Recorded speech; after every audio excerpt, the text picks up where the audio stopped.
मतदाता शिक्षा प्रसार सेविका हो। लु त भोट लाउनु कसरी अनि एउटा भोटको नि कति मूल्य हुन्छ होइन, हुन्छ भन्ने काम लागेन र त हामीले सिकाउने। तपाईँ कुन संस्थाबाट आउनु भएको? अनि यो हाम्रो चाहिँ स्वयंसेविका। ल ल भोट लाउनु त सिकाउनै पर्छ, किनभने यो एकदम राम्रो कुरो हो। कसैले जानेको हुँदैन।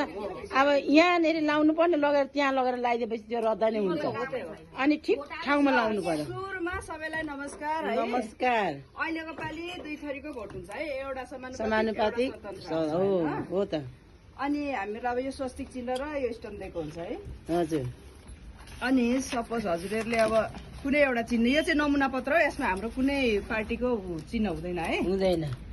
अनि हामीले अब यसमा स्वस्तिक लाउँदाखेरि सिकाउनलाई जस्तै अब हजुरले कुनै एउटामा सपोज यो लाउनु भएन, लाउँदाखेरि यस्तो बिचमा लाउने हो क्या।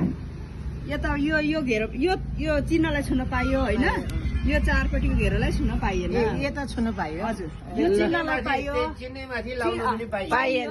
पाइयो, यसमै पनि लाउनु पाइयो। पाइयो, तर यो घेरामा चाहिँ यो चार यो घेरा चाहिँ काट्नु भएन, बाहिर जानु भएन।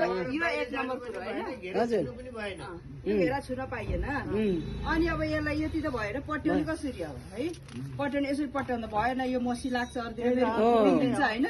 अब यसलाई पट्याउनु चाहिँ हामीले यो जहाँ हामीले स्वस्तिक लाग्छ यसलाई यसरी गर्ने, क्यामेरा घुमाऊ है। अनि यसलाई यसो गर्ने, अनि यो यति कटेको हुन्छ ल, यो चाहिँ हामीले हजुर। अनि यसो गर्ने, अनि यसो गर्दैछु यो बदल भएन भएन। यो मसी चाहिँ लतर बतर भयो। भएन, त्यति हामीले ख्याल गर्नुपर्ने। ए बुझे बुझे बुझे।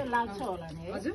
ल यहाँ आज यो पसलमा बसेको थियौँ। यहाँ मतदान कसरी दिने, मतपत्रमा कसरी छाप लगाउनु भन्ने कुरा चाहिँ यहाँ सिकाउनु भएको छ बहिनीले। अनि हाम्रो पहिले लस्करै लाउनु पर्थ्यो नि, अहिले परेन। यसमा एउटा दुईटा हो, एउटा समानुपातिक र एउटा प्रत्यक्ष लाउनु पर्यो। दुईटा हजुर भनिसक्नु भयो त अघि।